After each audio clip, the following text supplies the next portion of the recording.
Obrigada, Acácio.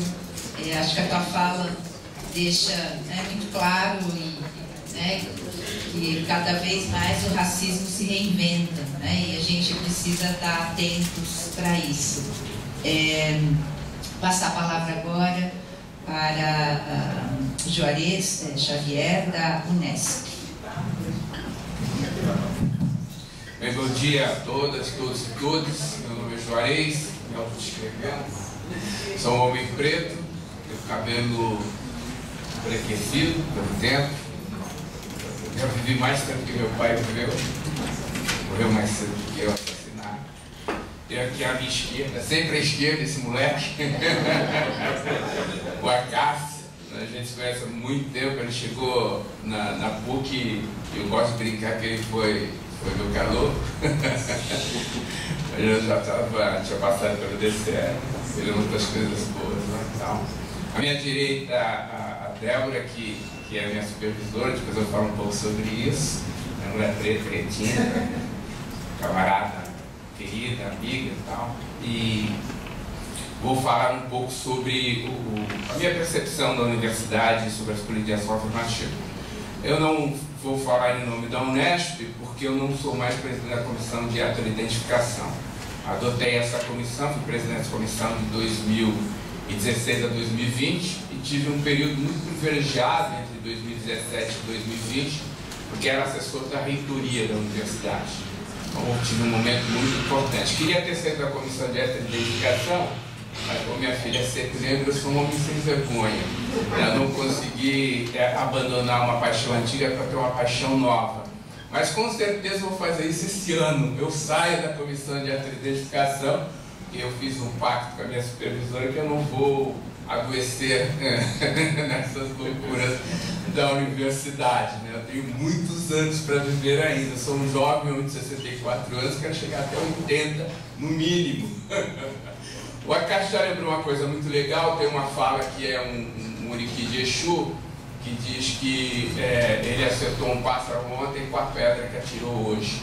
É uma sofisticação dos iorubás, que fala sobre a possibilidade da reversibilidade de tempo. Mas tem uma sacada legal, essa frase, que as pessoas perderam um pouco essa dimensão. Ela significa dizer que tudo que eu faço hoje foi implicado ontem, significando que eu sou responsável por aquilo que foi feito antes de mim. Por isso, mais uma vez, uma referência à professora Eunice e ao Frei Davi. Eu tenho tido a oportunidade de conviver com eles esse período todo, aprendido bastante. Não suportando, né? Não, suportando não, porque a gente até teve uns atritos legais, Eu recordo que o Frei Davi chegava lá e falou, pô, Frei Davi, não bate nisso que a gente está resolvendo isso, bate nisso que é legal. Era muito interessante isso, Mas eu acho legal essa ideia, nós somos responsáveis por esse processo. Assim como o Acácio, também não vou me ater aos dados e números, por uma razão muito simples, muito simples. Eu acho que às vezes a gente se apega a uma questão, fica discutindo aquilo e a gente perde a dimensão da floresta. Nós temos que discutir a floresta, e não a árvore. Eu acho que a política da árvore a gente vai discutir no dia a dia, no cotidiano. Então a minha ideia é que a gente fale um pouco sobre esse processo todo que nós estamos discutindo nesses últimos anos, da qual todos nós fomos participar. É uma coisa maluca, assim, a gente foi para a rua, reivindicou, a gente aprovou a lei e a gente tem que aplicar a lei. Aplicar a lei por um prejuízo brutal para a nossa carreira acadêmica pessoal, brutal para a nossa saúde mental, brutal para a convivência com as pessoas que nós amamos. E só fazemos isso por uma característica comum a nós quatro que estamos aqui nessa mesa, não sei os demais, mas nós já somos todos macumbeiros. Somos todos macumbeiros, Tem me ajudado, Xangô, Ogum, Oxum, todos os imbiços todos, fazendo essas coisas, por isso que nós temos saúde mental para isso. Então vou diretamente fazer a discussão que eu me proponho a fazer. Quando nós discutimos a necessidade de política pública de ação afirmativa no singular, logo na emergência do movimento negro unificado contra a discriminação racial em 1978, nós temos um objetivo muito preciso para a política pública. A política pública de ação afirmativa era para reduzir o brutal aniquilamento da população negra sendo processada no pós-abolição no Brasil. Ponto. Era esse o objetivo da política de ação afirmativa. Era isso. Não era ter mais jovens negros na universidade, não era ter mais advogados negros, não era ter mais jornalista negro, não era ter mais professores negros. A ideia é paralisar o processo de aniquilamento sistemático contra a população negra. E acho importante a gente lidar com isso para não cair na falácia de que a política pública adotada na universidade atingiu seus objetivos, porque tem mais jovens pretos na universidade. Nunca foi esse o objetivo. E acho que nós não podemos cair nessa falácia. Nós afirmamos isso em 78, reafirmamos em 1988 na Assembleia Nacional Constituinte, reafirmamos no primeiro Encontro Nacional de Entidades Negras em 1991 e reafirmamos em 1995 a entregar uma carta de princípios de objetivos de política pública a então presidente da República, Fernando Henrique Cardoso, dia 20 de novembro de 1995. Muitos de nós estávamos lá. Ao apresentar esse documento e exigir a constituição do Grupo de Trabalho Interministerial, nós queríamos discutir essa questão fundamental, que nós temos como objetivo fundamental no nosso projeto a redução e a eliminação do aniquilamento da população negra. A primeira questão que eu acho importante para a gente discutir. Uma segunda questão, e não é nenhuma crítica a quem está discutindo dados e números e as árvores, me chama a atenção. Tenho conversado isso muito com as pessoas próximas do meu círculo de debate. Nós temos, nos últimos anos, nos especializado em explicar o racismo. A partir da sua exterioridade. A cada 23 minutos um jovem negro morre. Nós falamos isso toda hora. O processo de encarceramento da juventude negra, a cada 4 pessoas encarceradas, 3 são negras. Nós falamos muito sobre isso, sobre a aparência da violência e da brutalidade do racismo. Mas isso nos faz perder o debate sobre a essência do racismo, a compreensão da dinâmica do racismo. Então, ao invés de discutir essas exterioridades, nós vamos discutir a essencialidade do racismo. O que é essencial no racismo? O processo de aniquilamento, sem que haja nenhum tipo de ação contrária por parte da sociedade. Pelo contrário, parte da sociedade aplaude esse processo. Essa que é a questão do racismo. É isso que nos interessa fazer a discussão. Na universidade, nós também queremos fazer a mesma coisa. Acho importante a gente discutir o número de ingressos, quantos alunos, onde eles estão entrando, quais são as condições que eles se encontram, mas é importante a gente fazer a discussão sobre os impactos na dimensão epistêmica, teórica, metódica, ética, deontológica da universidade, porque nós estamos disputando um projeto político de poder. Projeto político de poder. Nós não queremos jovens negros na universidade fazendo a gestão do capital no futuro. Já basta aquele que assumiu até pouco tempo atrás a Fundação Cultural Palmares. Não é esse tipo de negro que nós estamos lutando para colocar na universidade e pensar políticas públicas. Mesmo porque esse não é negro. Do ponto de vista da sua ação política, não é negro. Negros, como dizia Solano Trindade, são os meus irmãos que estão irmanados na luta política contra o racismo. Para esse eu tenho um poema do tamanho do Nilo. Os outros não. Então é importante discutir isso. Nosso objetivo não é ter tais pessoas na universidade. O que tem nos dado um trabalho brutal. Todos os negros que estão aqui na universidade são professores, todos. Tem como eu. Participam pelo menos 16 comissões, um monte de comissão, em especial de permanência estudantil. Temos no mínimo 18 orientandos de doutorado, de mestrado, de graduação, porque nós chamamos esses jovens, eles estão abandonados no sistema. Não há professores suficientes para poder orientar tais meninos e tais meninas que chegam sedentos do processo. Ontem eu me preparei ontem, falei assim, não vou, aceitei. Como é que você fala para um jovem preto que está na sua sala e fala, cara, quem vai me orientar? Quem vai me orientar? Então é uma situação que eu acho bastante complicada, que nós temos que fazer o debate e a discussão. Para além dos números, para além das situações e circunstâncias que nós vivemos, entender e compreender essa dinâmica a partir de uma perspectiva de compreensão do racismo e as suas implicações na universidade. essa política de ação afirmativa é a mais importante política que tivemos após a abolição. Nós temos duas políticas importantes no Brasil, do meu ponto de vista. A abolição da escravatura e a política de ação afirmativa nas universidades públicas, no serviço público para pretos e pardos indígenas. Nós não nos demos conta disso. Num período de 100 anos pós-abolição, nenhuma política efetiva foi adotada para que a população negra saísse da sua situação de miserabilidade. E olha que loucura, nós somos a primeira geração de negros no Brasil que adota a política de ação afirmativa. Estamos experimentando isso e estamos podendo avaliar.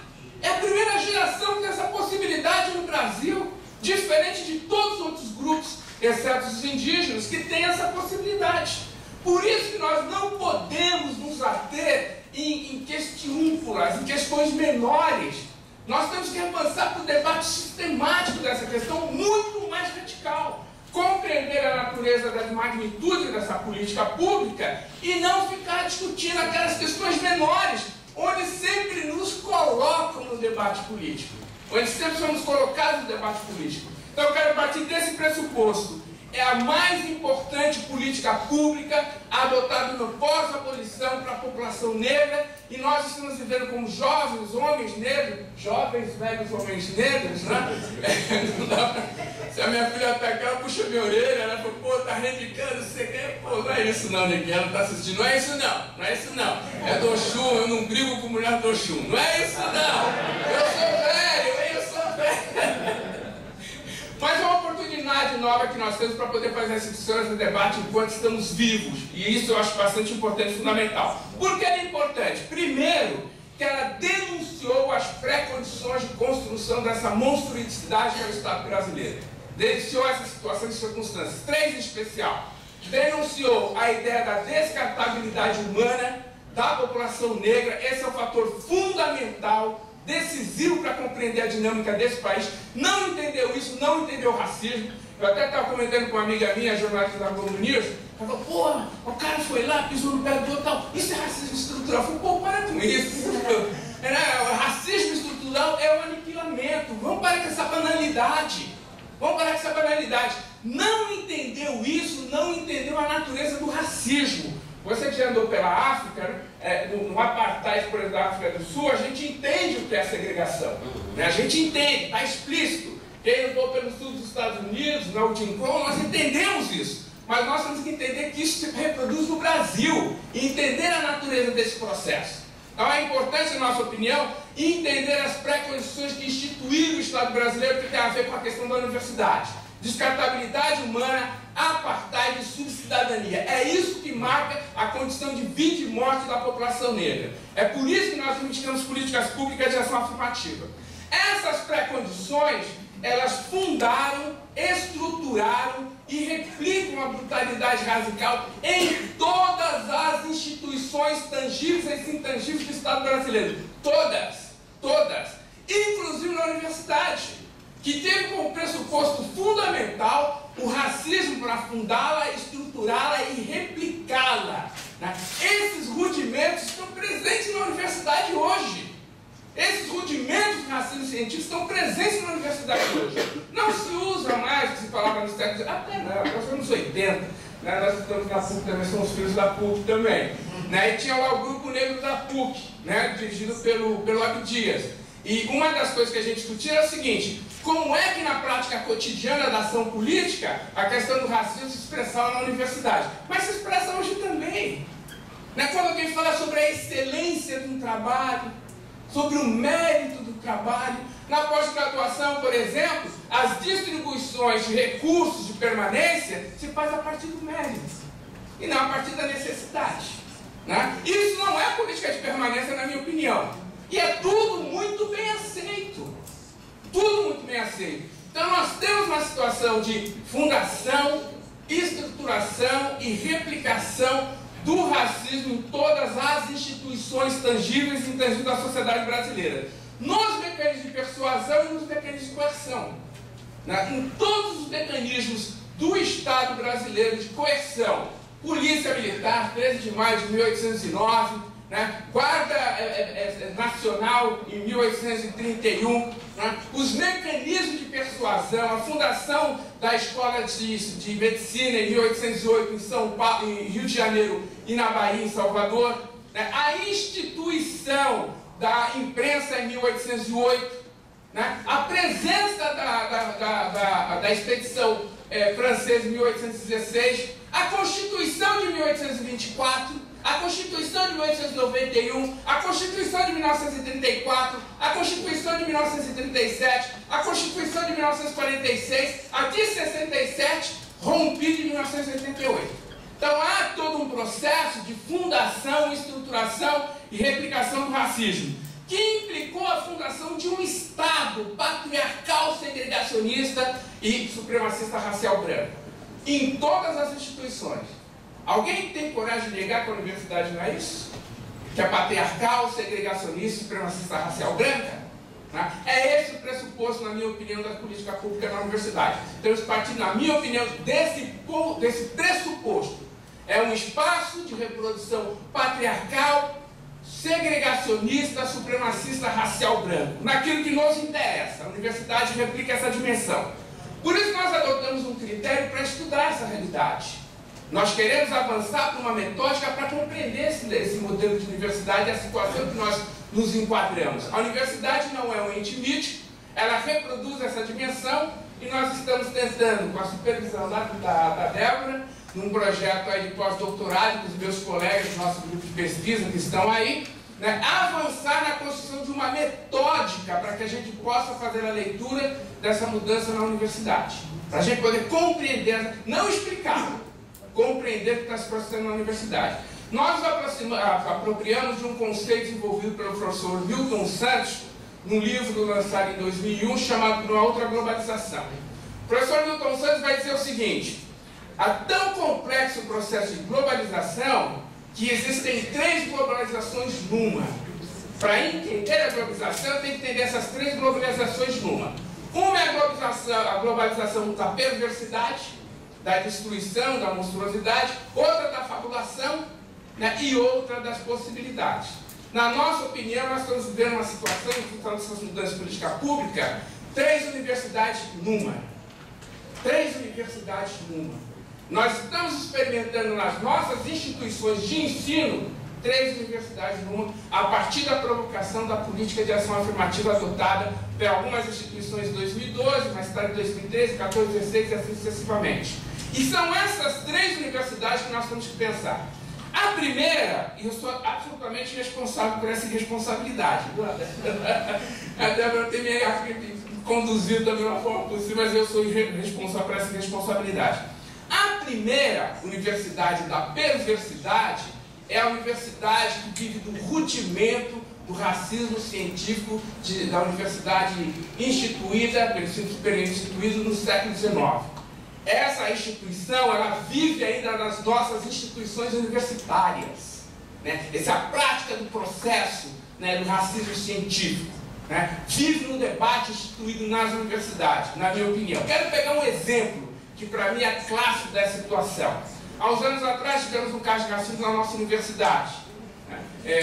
Os alunos picharam no banheiro palavras ofensivas à população negra. Uma senhora, servidora, terceirizada, deu uma entrevista para a Rede Globo de Televisão do interior de São Paulo, dizendo: me chamam de negra suja, mas eu limpo a sujeira dessas pessoas. Na semana seguinte, emporcalharam um banheiro e escreveram: limpe de novo, negra suja. Isso vige nas instituições, no dia a dia, às vezes de forma brutal, mas outras vezes de forma mais sutil, né? Vamos terceirizar o trabalho de faxina, que não é importante mesmo para a universidade, né? E isso está no cotidiano. Segurança foi isso, motorista é isso. Não é essencial. Onde estão os negros na universidade, então nós podemos terceirizar, em condições assim de absoluta precariedade, né? Uma segunda questão parece importante: o impacto que isso tem tido no ensino, pesquisa, extensão e gestão. Os estudantes pretos pardos, amarelos pobres, meninas que entram na universidade, graças à política pública, arrombada pela política pública que nós tivemos, É importante salientar isso. Quero antes de prosseguir, falar uma coisa que me chamou a atenção. Nós pegamos os dados, né, porque eu estava obcecado pelos dados, pegamos os dados para ver quem eram os nossos alunos. Né? E fiz um mapeamento geodimensional de onde eles estavam vindo. Os alunos não vêm da periferia. Os alunos vêm de ETECs, por exemplo. Um grande número vem de ETECs. Um grande número. Ou seja, o aluno pobre, que mora na periferia, que enfrenta o genocídio, o pé de pato, o matador, não está entrando na universidade. Essa deve ser uma preocupação nossa. Uma preocupação nossa. Então nós corremos o risco de legitimar o processo de segregação. Tem que ser uma preocupação nossa isso. Voltando, esses alunos estão questionando duramente o ensino, esse ensino que o Paulo Freire chamava de bancário, estão questionando duramente a extensão que não é feita na periferia, é feito dentro da sala de aula, extensão feita dentro da sala de aula. Estão questionando duramente a pesquisa, a ausência de professores que orientem pesquisa dentro da perspectiva apontada por esses alunos, e estão questionando duramente a gestão. Não é apenas a questão da representatividade, isso é mais coisa de minoria, é questão de presença efetiva de professores e professoras negras na sala de aula e na alta gestão da universidade. Não é por status, é para poder compreender a dimensão de situação de vulnerabilidade que esse aluno chega na universidade. Um professor branco de classe média que mora no centro da cidade não entende o que é ser um jovem morador da periferia de São Paulo. Não é apenas um problema de identidade, é uma questão cognitiva, que é o desafio que esses alunos estão fazendo e trazendo para nós. E isso tem provocado uma coisa importante, um brutal processo que afeta a saúde mental dos nossos estudantes. Nós não falamos, mas houve uma situação de circunstância de aumento de suicídio de jovens negros na universidade. Porque a universidade chamou-os, mas ela não se modificou. Ela continua a mesma universidade do século XIX.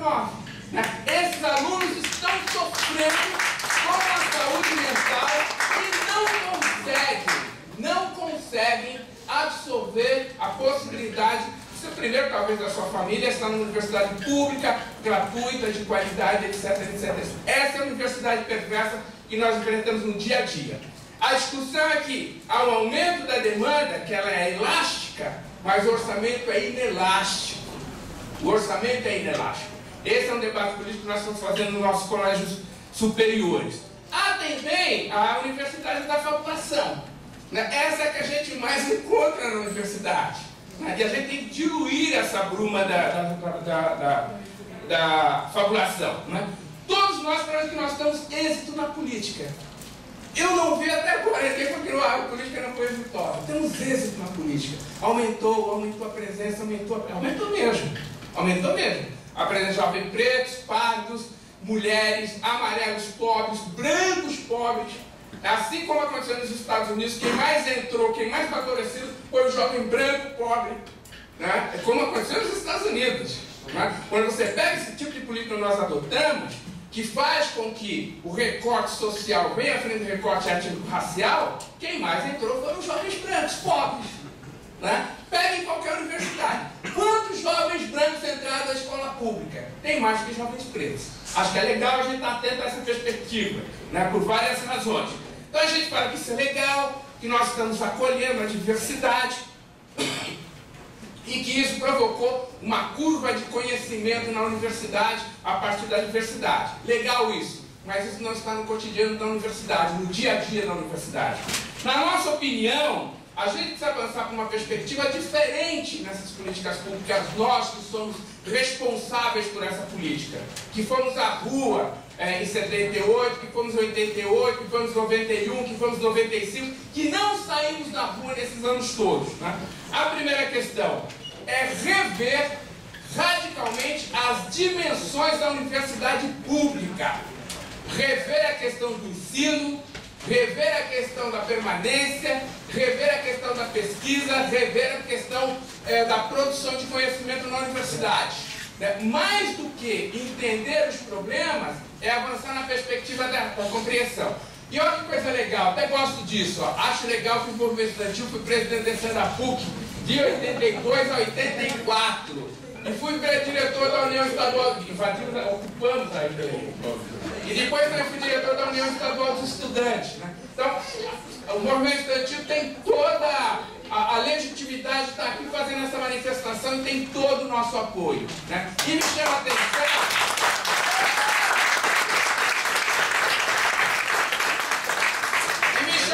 que um movimento generoso como esse, nós também pretos somos minorias.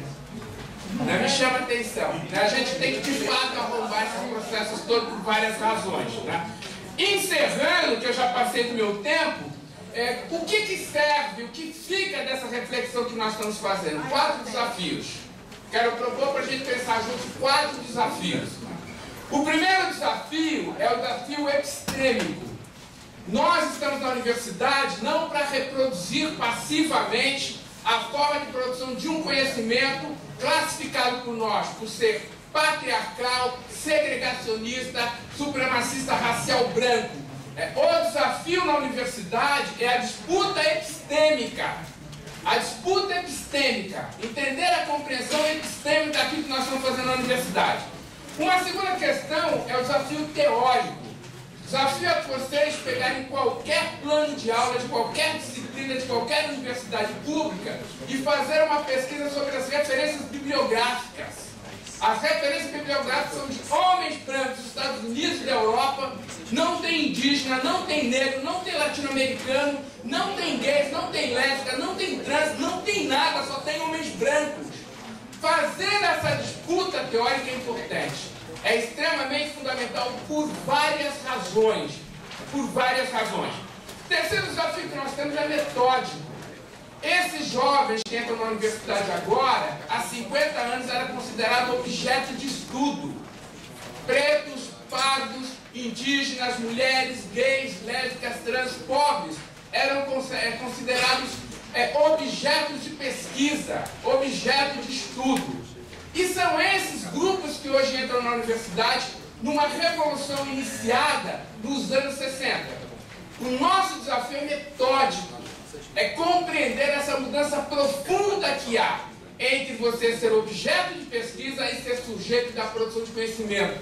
É nessa dimensão que nós temos que entrar. Está discutindo rapidamente, para encerrar, falando sobre a experiência de uma professora amiga minha da área de medicina, professora comprometida com a luta política, professora séria, responsável, uma professora que eu gosto, admiro muito, está no último estágio da carreira acadêmica, e nós nos encontramos semana passada, ela está super feliz, super feliz. Falei, o que aconteceu? Eu estava falando assim, é que agora, depois de anos, eu estou lendo Fanon. Ela é especialista em psiquiatria.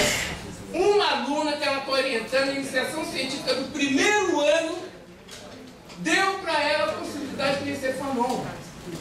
Então é um desafio que me parece bastante importante e significativo. Por último, o desafio que nós temos, um grande desafio, na minha opinião, é ético-deontológico. Diante de todas essas mudanças, a universidade ainda insiste em pensar na lógica da falsa neutralidade axiológica da pesquisa científica. Se de fato ela fosse neutra, nós não teríamos uma ciência que é branca, segregacionista, masculina e supremacista racial branca. Então fazer esse enfrentamento é fundamental, em especial na universidade pública. A universidade pública precisa ser pública, gratuita, democrática, acolhedora e inclusiva. Então eu acho que esses desafios são importantes. Nós temos um desafio intelectual importante para fazer na universidade. Desculpa, intelectual não. Nós temos um desafio político para fazer na universidade. E esse desafio implica nesses desafios epistêmicos, teóricos, metódicos e ético-deontológicos. É isso. Uhul!